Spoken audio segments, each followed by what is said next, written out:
The world of content is plagued by numerous self-help and business books that are fundamentally flawed. It is so easy to write a formula that if you follow it, it would work out. And then as an author, you could write a formula of something that you never actually follow yourself, even though it makes sense perhaps for someone to do it. Yet these authors will fall into the trap of thinking that someone else might be able to follow this advice, even though they are unable to follow it. But actually, if they can't even follow it themselves, it's probably because it's slightly flawed for some reason. And due to this, there is so much junk out there. And if you study the content that actually is useful, most of it usually has a strong background in psychology and philosophy. All these books that fail are usually due to the fact that the prescription makes sense on paper, but not in reality. And it's not like there isn't enough information already out there.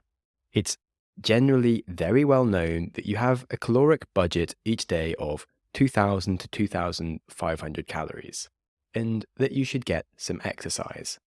Basically, that means most people should eat less than they are currently eating and do some more exercise, and they will be healthier and lose some weight. Now, nearly every human alive could write a diet and exercise plan for themselves that if they had followed that diet and exercise plan for the last 5 years, they would be so much healthier today. And they would be grateful for having followed it, perhaps. They have the knowledge to write that themselves, but they were unable to actually follow that regime for the last 5 years. It's easy to write the plan. The difficulty is actually sticking to it for the next 5 years. And if you consider the insane amount of diet and health books out there, they clearly haven't really solved anything. So today we're going to talk about the problem with half of the advice out there that sounds like it's good advice, and uncover more specifically why it doesn't work, and dig further into the fact that just the complexity of reality is such a wildly different beast to the simplified versions of things you will get on the pages of a book or in the security of a podcast or a YouTube video. We, of course, want to distinguish between the advice that will actually work versus the things that sound good, so we don't waste our time listening to things that sound good but never help us. And after we've done that, I'm going to look at 3 basic principles that you can actually adapt in your life that do genuinely make a difference to your happiness, your success, and your health, and how you can implement them and use them to improve because they actually work for me and other people, as opposed to just working hypothetically. So, why is so much advice terrible? It's not just that people are trying to sell you something. That is certainly one issue, but a bigger problem is that reality is more complex and less interested in behaving how we want it to behave compared to how we might talk about in a podcast or write in a book. In the same way that perhaps every project takes twice as long and 4 times the price in reality as it does on paper, everything that we do experiences so many other setbacks and weird situations that are hard to account for in the simplistic advice of everything going to plan. And basically, real life is chaos. I vividly remember being so annoyed at my biology textbooks and the clear diagrams they had that represented living things like a cell or an artery or a heart. If you actually dissect the real thing, nothing looks like they do in a diagram. Everything is a mess. If you take just a simple artery, you'll have a nice piece of clip art that has like the different types of artery wall, and everything will be different colors with some big white stuff around it. And it will be so easy to see what an artery is in the diagram. And then you'll get your slide of animal tissue with an artery in it, and it'll just be a bloody mess of cells and random junk. The bit that actually is an artery isn't circular. It'll be a weird shape along with a bunch of other weird shapes next to it. And the flesh and blood of real life is a mess. Yet, however, life still flows and it does amazing and incredible things. And I found this so accurate for self-improvement and other big things that you might do with your life. There's a multitude of events and random chances during the course of your existence. These different events over time combine with a person's individual reactive framework due to their currently existing biology and knowledge, mindsets, motivations, their mistakes, and their fears. And from that, you end up with one giant deterministic system for what a person will do next. The next 5 minutes is unpredictable at best. What happens in the rest of someone's life is completely unknowable. I've already made now 300 episodes on the Growth Mindset podcast. And a lot of the first 200 episodes, I was digging into different people's life stories. And none of them had a simple story of how they got to where they are right now. And everyone's life story is a fantastically beautiful, slightly strange thing full of unexpected twists. And it's the same for businesses. Most of them don't start and go the way they were planned. There'll be a multitude of factors that come together in a seemingly almost impossible blend of events. And what the business does will change over time. The personnel running it will change over the time, and the market it exists in will change over time. But the common recurring theme here between people and businesses that do well is that if you can be adaptable and positive thinking and see the upside during the relentless onslaught of chaos and change that will be consistently landing on your feet, you can do much better than the many other people who will seem to drown in all of this chaos. Now, considering what I've just been saying, if you think about trying to create specific advice or plans for yourself or anyone else, it starts to feel like it is actually a pretty dangerous territory to go into. Whatever you say will always be simplistic and it will cut corners. There will be edge cases and failures, and hence most New Year's resolutions and most business plans fail. Goals, of course, are great as guiding directions to head towards, but it starts you on a path and helps create movement, which is important. But equally, flexibility to go in the other direction is just as important, because the right path when you start is unknowable, and you may well do yourself more damage and frustration by trying to achieve something too specific when you aren't willing to be flexible. If everything changes around us, we need to be able to go with the flow and surf the waves of opportunities as they hit us, and that's much better than being thrown around in a frothy mess of waves just battering us in all directions. As Jimmy Dean said, "I can't change the direction of the wind, but I can adjust my sails to always reach my destination." So we find that our work is usually not so much specifically working out what to do, but instead who to be. If you take a company with an inspiring, overarching vision and mission, they will change and iterate the details of how to get there. And for a person, if they decide how they show up in life, that will make their own success in whatever they choose to do. And I do realize this is now queued me up to say some random, crappy podcast style motivational quote along the lines of find the path by finding yourself. And I guess I can point out the fact that I regularly can't even find my keys, so we'll move on. I mentioned that I would give 3 principles that you can actually follow, which will be a recipe for enjoying your life and failing less. The first 2 came up with a conversation on the show with a lovely bloke called Alex Dunsden, who adopted these principles to help him find his way through the chaos of life decisions, and they worked really well for him. Despite his slightly chaotic ADHD and attitude to work, he ended up being able to run a VC surrounded by people that actually value and can make the most of his skills rather than being annoyed by his weaknesses. He basically decided that instead of trying to overplan or meddle with everything, just following these few simple rules can really help determine your life path in a good way. The first one is to be kind and helpful to people. And the second is to try and spend as much time with the people that let you be yourself. So firstly, being kind and helpful to others. Kindness is one of the most underrated life hacks in the world. Like, honestly, any selfish person should be kind because it just brings you more opportunities in the long run. It will also make you feel more positive about yourself and brings out the best in those around you. Yes, there might be the odd person who will take advantage of you or not pay you back, and it will be nothing compared to the amount of rewards that you get back through the trust and recommendations about you. There'll also be the fact that you'll just save so much time not having arguments.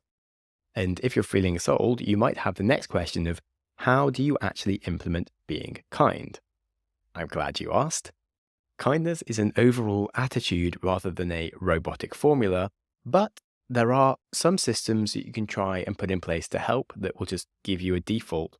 They'll give you a default behavior of what to do now.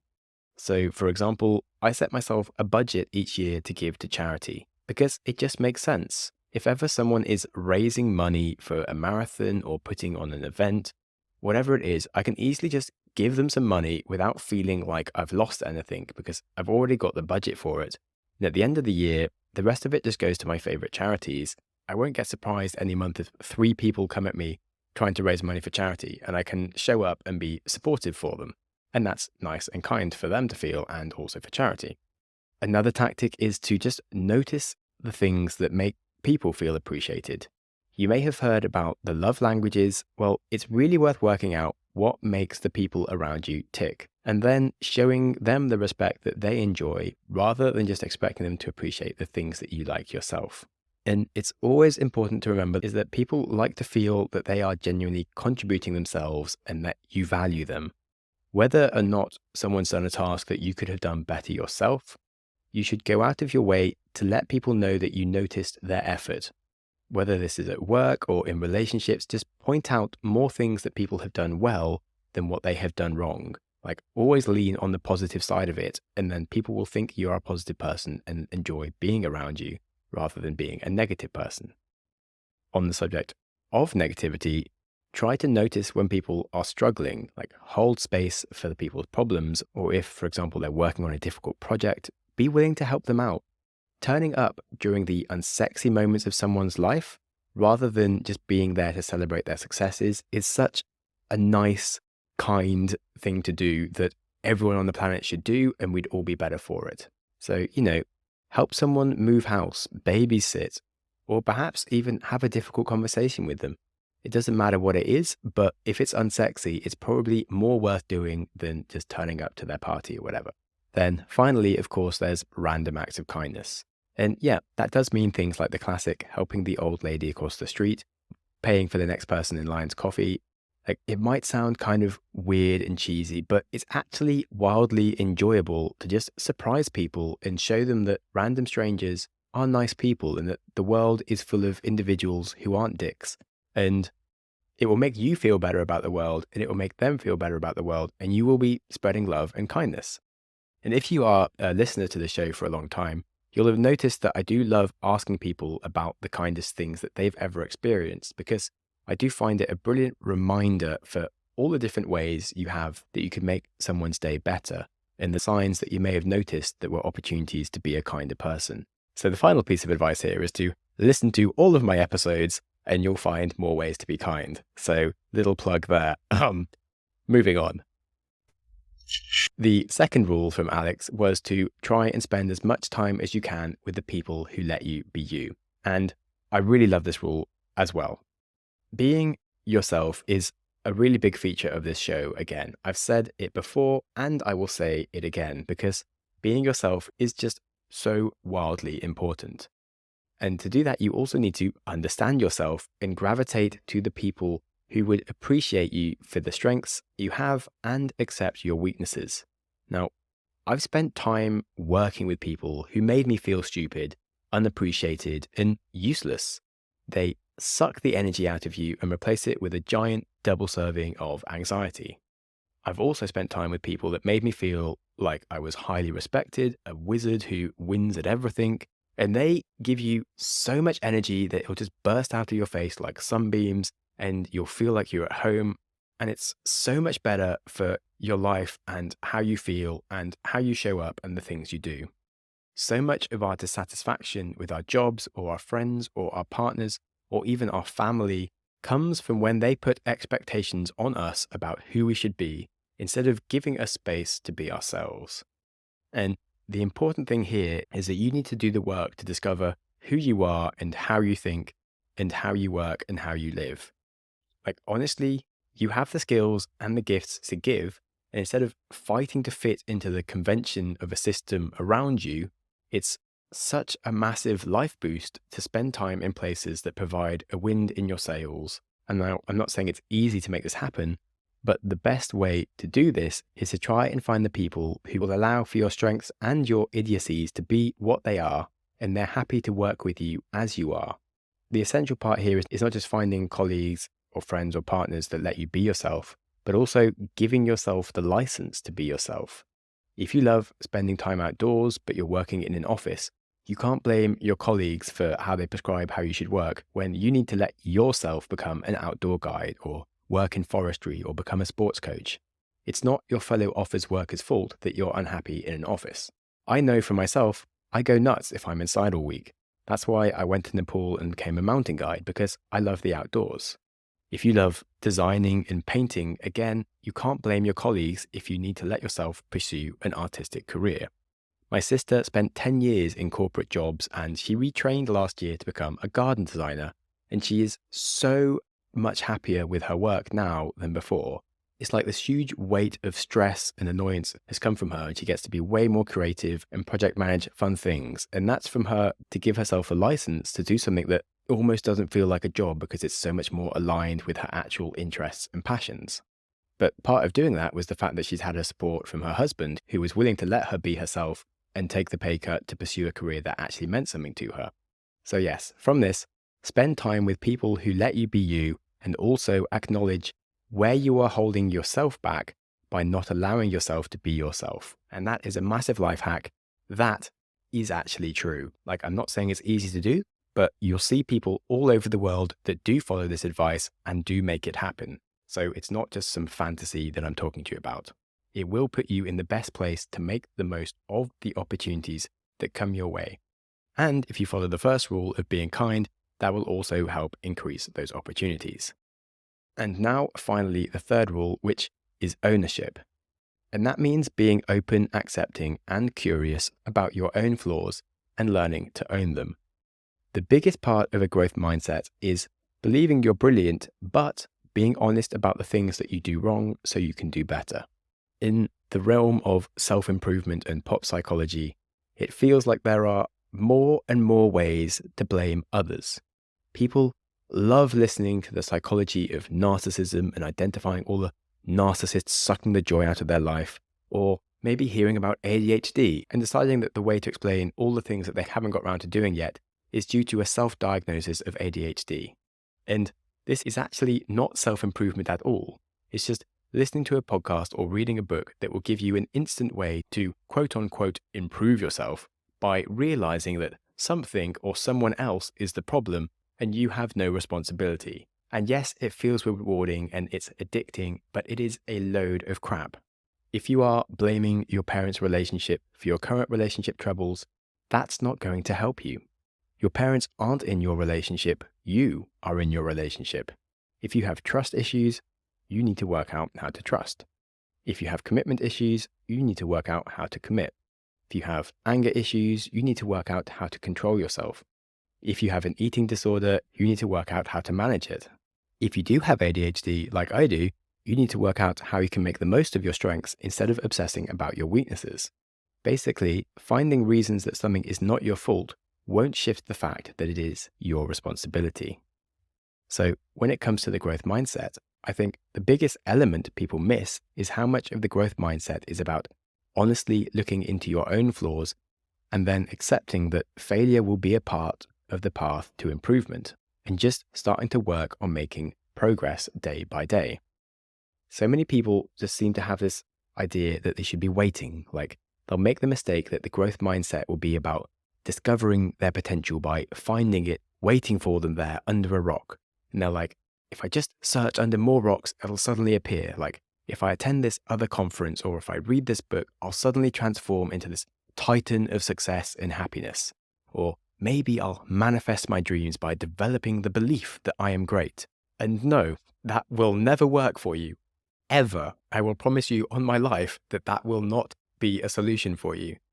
What you want to do is you want to be with those people who are too busy with their head down, working hard on their dreams to bother looking around for a quick fix. Like, very, very few people realize that you just have to constantly work and assess and get feedback on the ways that you aren't perfect, and just embrace the joy of getting slightly better each day over time and letting the compounding work its magic, and accept the fact that you're never actually going to be perfect anyway. And so there is my final addition to you, which is to just take some personal responsibility for yourself and every positive and negative attribute and event in your life and focus on growing yourself instead of finding ways to blame your problems on other people or other things. Now, hopefully you've learned a thing or two about why there's lots of terrible bad advice out there and what are some core principles of good advice and things you should be looking for. So if you thought it was worth listening to, please do message that friend who you think would love it, because that would mean the world to me. And if you're feeling super, super kind, you might want to channel some of the first rule about acting with kindness and leave a positive review on Apple or Spotify or YouTube for me that will help the podcast. And as they say, kindness accrues, and starting small. And it's not about like some giant big thing. It's about the little things that you can do every day. So if you could make my day, that would be wonderful. And if you're interested, yes, I do feel awful asking for these things, but you don't get if you don't ask. So I'm trying anyway. And on the subject of asking, if you have any questions for the show, please email me at growthmindsetpodcast@gmail.com or get in touch through the website or in the comments sections. I do read all the comments after all. And finally, remember that life is very short and to be enjoyed. So don't put off enjoyment until you've achieved some future goals, because that isn't actually a strategy for having fun. That is a strategy for just being stressed for your whole life. So don't do it. Be kind to yourself, and whilst you're at it, be kind to someone else too.